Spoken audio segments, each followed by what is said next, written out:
Here we are, man. We're here. And it was a blessing in disguise. Yes. That loss was a blessing in disguise. Guys, the CL is my home. The CL is my house.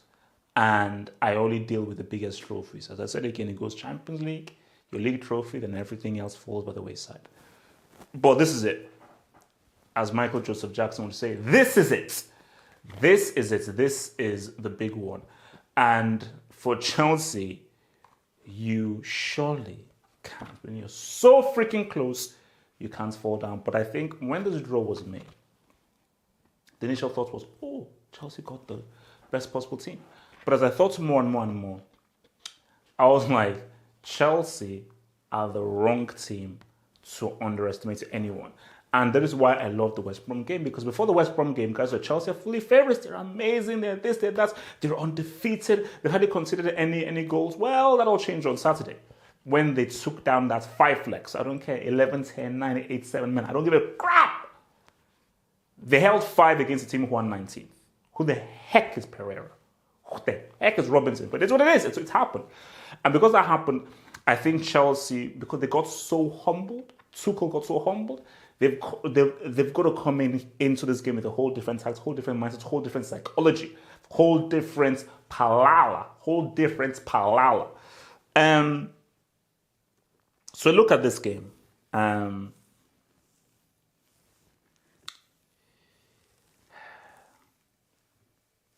Porto have to quietly feel confident. The issue with Porto is Oliveira and Torumi. Those two guys missing, specifically Oliveira, those are pretty big misses. Those are pretty big misses for FC Porto, because those are guys who you knew that they would have lent upon to try to say what's up, to try and change the course of this game. So it's going to be a pretty difficult one to sort of navigate for FC Porto and for Conceição and so forth. But obviously, I think they beat, I think it's Santa Clara 2-1 on the weekend. So at least they're now coming in a much more positive state of mind than Chelsea, who took an L in their last game. So, but for Chelsea have to be humble. Chelsea have to take this game extremely seriously, because I think FC Porto have a strong belief and a strong confidence that they can do something. They're riding on such an amazing high of that incredible dramatic win over Juventus, that come into this game, they're going to say, you know what? We can say what's up. We know we can say what's up. We believe we can say what's up. And we know that we have the capability of trying to keep it real with you. If Porto beats Chelsea, is it a shock? Is it a shock? LSK Laxon, screw you. So, it's real. It's real. It's real. This game is real. So, I've talked. We know what it is. There's nothing much for me to say. There's nothing much for me to say. This is the Champions League quarterfinal. This is when stuff gets extremely real. This is #APRO. This is hashtag no excuses. So right now, let's get into the key players for this freaking game. All right, here we have it. We're here. Kai Havertz. I'm not going to call you the Havertz. Or Kai, no. Your name is Kai Jeremiah Havertz until you prove it otherwise. Keep it a stack. I'll keep it a stack, Havertz, man. You're going to be very important in this game. I don't give a crap how young you are. I don't give a crap about your developments, man. This is not an orphanage. This is Chelsea Football Club, and this is Have Hope's narrative. Take control of the game. Take control of the tempo of the game. Demand the ball. Receive the ball. Be strong on the ball. Be forceful on the ball. Be definitive on the ball. And make those key passes. Bring guys into the game, because I know you are a smart player. You are a highly technical player. But I just need, what I want from Havertz is a character. I want to see character from him. And character in the sense of, no, I want to control this game. I want to be the main guy in this game. I want to be the guy that is doing the sexiest, most saucy things in this game. And I'm the guy that is creating those chances, creating those opportunities, that's really trying to own this game. Own it. Don't sit on the sidelines. Don't wait for the game to come to you. Don't assume the game is going to come to you. Go to the ball. Demand the ball. Call for the ball. Drive the ball forward. Look for interplays. Beat a man. Dribble a man. Do skillful things. Because that could set the tone for everything. Because people will be like, all right, Havertz is saying what's up. He's really pulling the strings. We need to raise the game just like Havertz. That's what you need to do. Azpilicueta. Yeah, I said it. I was saying, apparently there's been a bust-up with Rudiger and so forth in training with Kepa. Okay, so it's Kepa. So who knows whether Rudiger will play? Who knows whether Zuma will play? Who knows whether Christensen will play? As for Luqueta, will play. You are the captain. Now, I don't think you should be the captain based off that Kepa incident with Sarri, but it is what it is. You are the captain. And as the defender, and I believe the lead defender, when you're in a defensive line, there is a defender who is the main defender, who is like the leader of the defense, and that's Azpilicueta.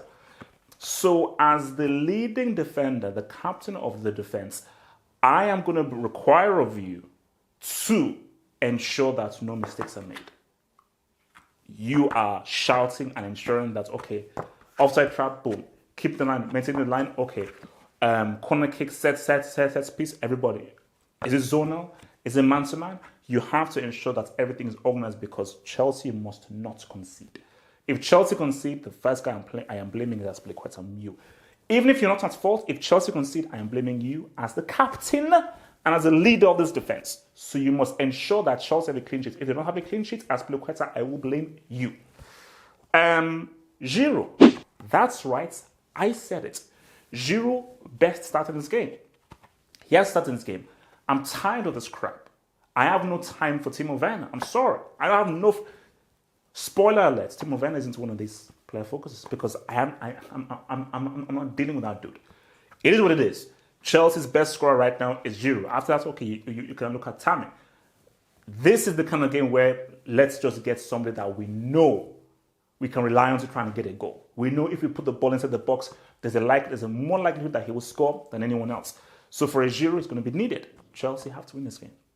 They must win this game. So whether Giroud scores or he creates a situation for someone else to score, which is what he did at the World Cup for France, that's what will be needed. Ziyech. I've taken a lot of insults. People are very mean. Very mean. And I think Twitter, football community is very mean-spirited. And the abuse I've taken for rooting for you has been painful. And I won't lie, I have had to go into rehab. I've had to go into rehab for it. But Ziyech, this is why you were brought here. And if you ball out, Hakim, it could go a huge way into silencing these good-for-nothing, filthy critics, these disgusting people. Because Ziyech, Ziyech, if you pop off, I'll go crazy. I will go, because I've got so much rage pent up in me from all the insults I've received. So if you do something, that I will just let out all that frustration and me absorbing all that abuse, and I will go crazy. So Ziyech, man, I'm not even going to go into detail. Ziyech, this is why you were brought here. I'm begging you, just please pop off. I'm begging you to please pop off. For Porto, no Tarumi, no Oliveira. So we've got to look first at Marega. Marega, he's a very functional striker. He's decent. He's not the greatest striker, but he's a very functional striker. He did score the second goal in that first leg against Juventus, man. So for Marega, there's going to be a lot of pressure on him to try to be effective. And I think Coach will look to Marega to occupy the Chelsea defense, walk the Chelsea defense, because it's going to be a very difficult game for Marega, because I think Chelsea will be the aggressor. Chelsea will have a lot of the possession. So Marega will have to do a lot of pressing, a lot of off the ball work, and he'll have to be patient. Because in this kind of game where you are now the inferior team, you don't have much of the ball as either the striker or lone striker, you have to be patient. And Coach will say, have to have full concentration, because if that chance does come, if we do get a breakaway, we do get a counter, we do have like a 2-on-2 or a 3-on-2, and that ball is played to you, you have to put it away. And Coach Tuchel would say, if that chance comes to you, you have to, because it's maybe your only chance in the 90 minutes. Because if you do score, that could be a humongous goal in the context of this time. Pepe, one of the best players in this team, hugely influential, not only off the pitch, but on the pitch as well. Arguably the best player after Euro 2016, had an outstanding game in second leg against Juventus. Pepe will be called upon because Tuchel will lean on to Pepe to say, we need you. We need a clean sheet here. We need you to bring back that whole 2016 thing, that whole Juve second leg thing, and win every ball in the air. Win your 1v1s. As I said with Azpilicueta, you are the captain, you are the leader of this team. You're the captain of this team. You have to be able to, you have to ensure that the defense is doing the right job. They are maintaining their concentration. And I think he will say, Pepe, you must ensure that there's a clean sheet. Don't let Chelsea score. Don't let Chelsea score, because if you can keep the clean sheets with Tarumi and Oliveira back, that will give us the great chance to try and save us up and win this game. And Sanusi, hey, Niger guy, it's in Aide. So I was very impressed with him in the Juve game, specifically in the second leg. Very impressed. And as the left back, he's going to have a very important role. Because remember, in that second leg, Porto were definitely defensive and we're calling Juve onto them. So when you are countering, you counter by putting the ball out wide, because that is where most of the space is. So Sanusi timing his runs, offering that outlet out on the left flank, and being able to use the ball out on the left flank and push the ball up as far as possible, and making the right decision either to, can I beat a man? Can I go on the outside? Do I put in the right cross either in the air to the ground, play the right ball into a Marega is going to be very key for them sneakily getting a goal or producing a chance. And that, guys, are the players. So, yeah, look, man, for where Chelsea are concerned, they have to go out aggressively against Porto. And they have to go out aggressively to get that G. But beyond that, you cannot make any defensive mistakes, and you can't get caught on the counter. This first leg is an incredible opportunity for Chelsea to go into the second leg with a sizable lead. Because the reason why they have to take this opportunity, both games are in Seville. So it is what it is. But the reason why they've got to take this opportunity is because of the players that Porto have missing.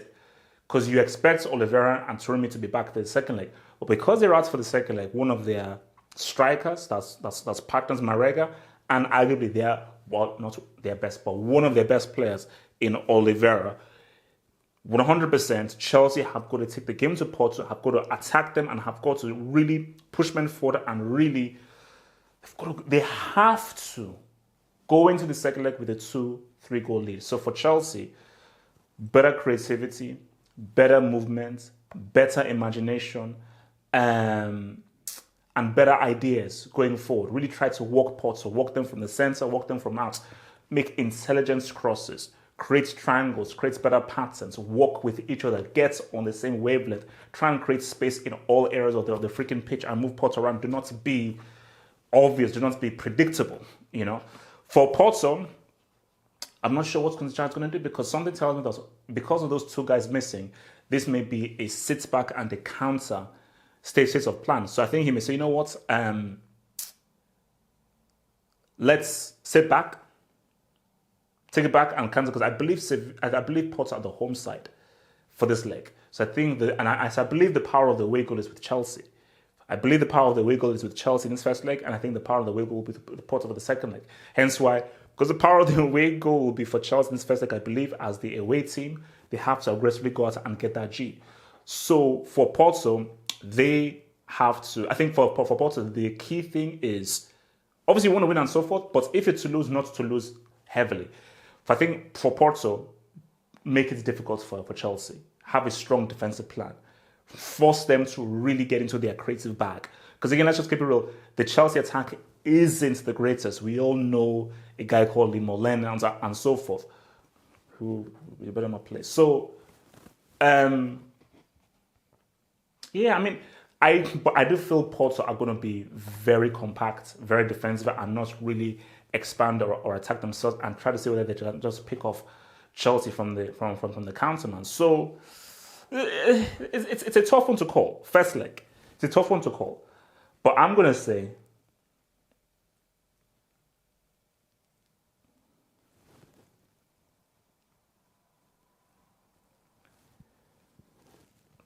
I'm going to say 1-1.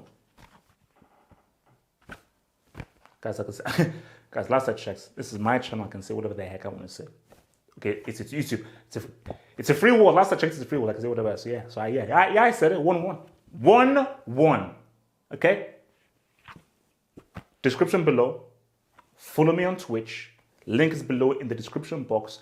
I will be live on Twitch from kickoff. Join me there. Like the vid. Subscribe. Become a Patreon member. Gain access to my blog, get access to exclusive videos, and also gain access to the podcast, to the Saturday and the Sunday hangouts. Head over to patreon.com/halfup to gain all these goodies while also supporting your boy HH.